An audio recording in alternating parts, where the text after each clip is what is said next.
આરએસએસના વડા 3 કે તેથી વધુ બાળકોને જન્મ આપો તેવું જણાવેલ છે, તો તાલુકા, જિલ્લા, નગરપાલિકા, ગ્રામ પંચાયતની ચૂંટણીઓમાં 2 બાળકોના નિયમ શા માટે? આ નિયમોને રદ કરવા બાબતે વિરોધ પક્ષના નેતા વી.કે. હુંબલે મુખ્યમંત્રીને પત્ર લખીને રજૂઆત કરી હતી. સ્ટોરી રિપોર્ટ બાય કરણ વાઘેલા, ભુજ.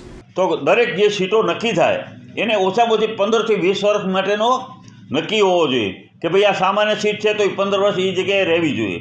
આ અનામત બેઠક છે, આ સ્ત્રી અનામત છે, તો એ ચૂંટાયેલો પ્રતિનિધિ છે એના વિસ્તારમાં એ ગંભીરતાથી ચીવટથી કામ કરશે, કારણ કે બીજી વખત એને પાછું એ સીટમાં ચૂંટાવવા માટે જવું છે.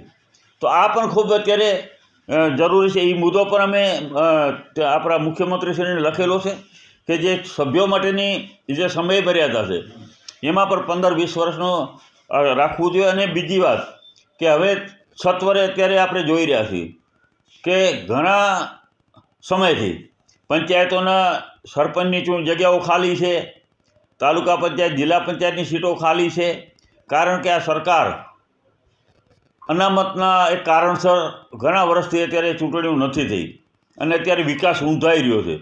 હવે તો અનામતનો મુદ્દો પણ ઉકેલાઈ ગયો છે, તો હવે તાત્કાલિક શા માટે ચૂંટણીઓ નથી કરતા? તો એના માટે પણ તાત્કાલિક એમને ચૂંટણીઓ કરાવવી જોઈએ, જેથી ગામડાઓને એમાં સરપંચ મળે, તાલુકા, જિલ્લા પંચાયત કે નગરપાલિકામાં એમના પ્રતિનિધિઓ મળે. આના માટે થઈને હવે આપણે હમણાં નવી નગરપાલિકાઓ થઈ, એક નખત્રાણા, હજી તો ત્યાંનું સીમાંકન એ ફાઇનલ નથી, હજી ચૂંટણીઓ ક્યારે કરશે આ સરકારી કંઈ ખ્યાલ નથી. તો અત્યારે મેં તમને પહેલાં વાત જે 2.5 વર્ષની કરી એટલા માટે કે આ ભુજની જો આ જે હાલત છે આ શા માટે છે કે આ 2.5 વર્ષનો નિયમ છે એટલા માટે. અગર 5 વર્ષ માટે જ ના તો આ પરિસ્થિતિ જ ઊભી ન થાત. તો ઓછામાં ઓછી 5 વર્ષ માટે એમને તક મળવી જોઈએ. જે પણ પ્રમુખ બને, હોદ્દા ઉપર આવે, એમને 5 વર્ષ કામ કરવાની તક મળવી જોઈએ. તો જ એક શહેરનું કે ગામડાનું સારું આયોજન થઈ શકે, સારો વિકાસ થઈ શકે. આ બધાય પાસાઓને ધ્યાનમાં લઈ અને સરકારના ત્યાં વિધાનસભા અને લોકસભામાં નિયમો એક, નીચેની સંસ્થાઓ જે પંચાયતોમાં અને નગરપાલિકામાં નિયમો જુદા. આ તો બરાબર હિસાબ નથી. એટલે નીચેના કાં તો તમે જે નિયમો લાગુ કર્યા એ તમારા ઉપર પણ કરો, કાયદા બનાવનારને પણ એ નિયમ લાગુ થવા જોઈએ. તો આ અમારી એક રજૂઆત અને આજે માંગણી હતી. અને જેવી રીતે મોહન ભાગવતીએ ભાજપને સલાહ આપી છે તો ભાજપ એની સલાહ માનશે એવું અમે માની રહ્યા છીએ. અને આ જાણ અમે એટલા માટે કહીએ કે તમારા જ એક નેતા, તમારા જ ભગીની સંસ્થાના જ્યારે તમને નેતા એમ કહેવાય છે કે બાળકો વધારે પેદા કરો, તો જો અમને ખ્યાલ નથી કે એનાથી શું થશે દેશનું, પણ એની સલાહ છે તો એ માનો કે ન માનો, પણ સ્થાનિક સંસ્થાઓની સ્વરાજની જે ચૂંટણીઓ ઉપર તમે જે આ કાયદો બનાવી અને કંટ્રોલ રાખ્યો છે, ખરેખર એ મુક્ત કરી દો. કે તમારે તો ઘણા બધા બિચારા 3 બાળકો કોઈને હોય, 4 બાળકો હોય, ને વાત સાચી છે કે અત્યારે તો તમે જુઓ, પહેલાં અમે 2 અમારા 2 હતા, હવે અમે 2 અમારા 1.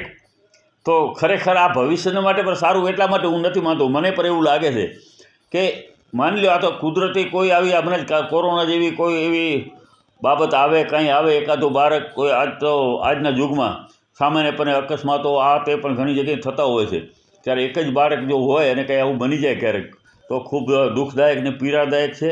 એટલા માટે જે ભગવાન એની કુદરતે આપણે એમને પહેલાં જે આપણે માનતા એ રીતે માની અને જે મોહનજીએ સલાહ આપી છે એ આ સરકાર માને એવી એમની પાસે અપેક્ષા છે.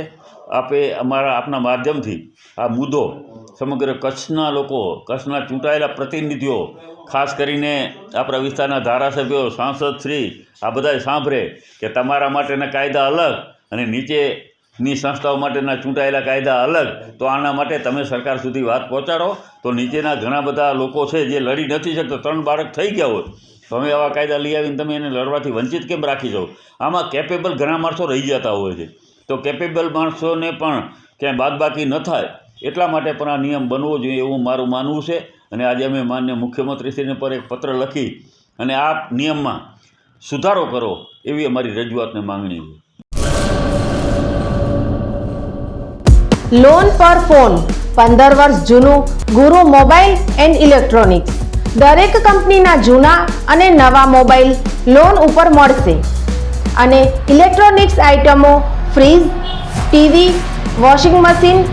ગુરુ મોબાઈલ એન્ડ ઇલેક્ટ્રોનિક્સ, સંતોષી માતાના મંદિર પાસે, અને અમારી અન્ય બ્રાન્ચ ગુરુ મોબાઈલ પોઈન્ટ આભા હોટલ નીચે પેટ્રોલ પંપ સામે ભુજ તો મેળવો લોન પે ફોન અને તમામ ઇલેક્ટ્રોનિક્સ એપ્લાયન્સીસ.